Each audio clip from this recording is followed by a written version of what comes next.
Good morning. Let's look at the operational Sindoor launched by India and the Pakistani response with a holistic perspective. Firstly, background to the operations. It was on the 22nd of April that Pakistan supported and based terrorist group, the Resistance Front, launched a heinous terror attack in Baisaran Meadow near Pahalgam in the Kashmir Valley, mercilessly killing 26 Indian tourists, segregating them by religion and gender. India's response to this was outlined by Prime Minister Narendra Modi when he said that we will be neutralizing and destroying not just the terrorists, but the infrastructure supporting it, as well as those who are perpetrators of terror. The message was very clear. There will be retributive justice for the heinous killings, as well as the terrorist perpetrators based in Pakistan.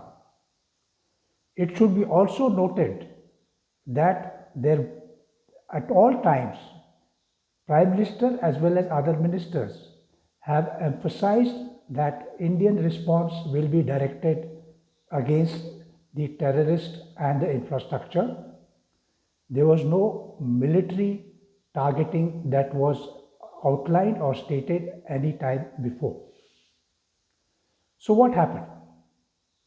On the night of 6th and 7th May, Indian forces launched Operation Sindoor, which targeted 9 terrorist bases and support infrastructure inside Pakistan and Pakistan-occupied Kashmir. The 3 main terrorist groups operating in Jammu and Kashmir, the Lashkar-e-Taiba, which is the support organization or the mother organization of the Resistance Front, which launched the Pahalgam attack, Jaish-e-Mohammed, which was behind, as you would recall, the Pulwama attack of 2019, and the Hizbul Mujahideen. It is believed that over 70 terrorists and the leaders were neutralized in this attack. Ironically, during the ceremonies, the funeral ceremonies of these terrorists, Pakistan military leaders stood behind and their coffins were covered with the Pakistani flag.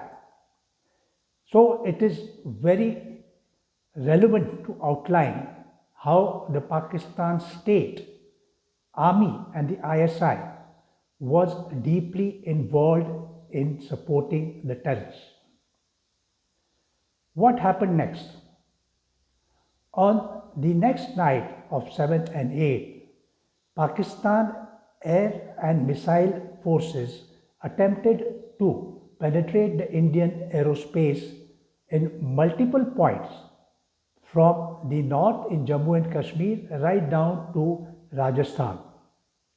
These efforts were effectively neutralized by Indian Air Defence Forces. On the 8th of May, India launched a series of drone attacks, destroying the air defense radar system in Lahore, which is the capital of the state of Punjab, Rawalpindi, which is the GHQ of the Pakistan Army, and the ISI. In retaliation, on 8th and 9th May night, we find that the Pakistani attempts to launch series of swarm drones, again extending from Jammu and Kashmir down to the south. Importantly, these drone attacks were on civilian targets, which was completely unacceptable from the Indian side.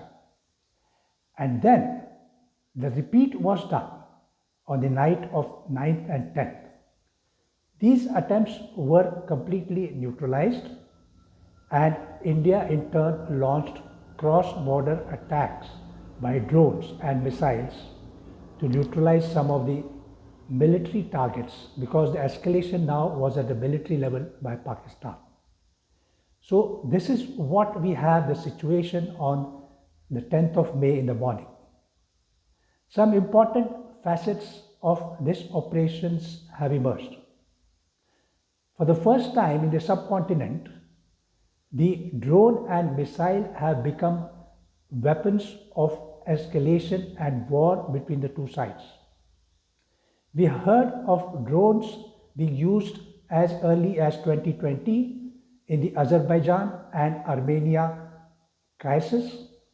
And of course, today we know extensive use of drones and missiles in the war in Ukraine.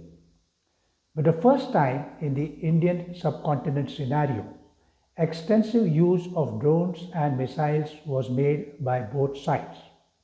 Importantly, Pakistan has got extensive support, it is believed, from Turkey as far as the drones are concerned.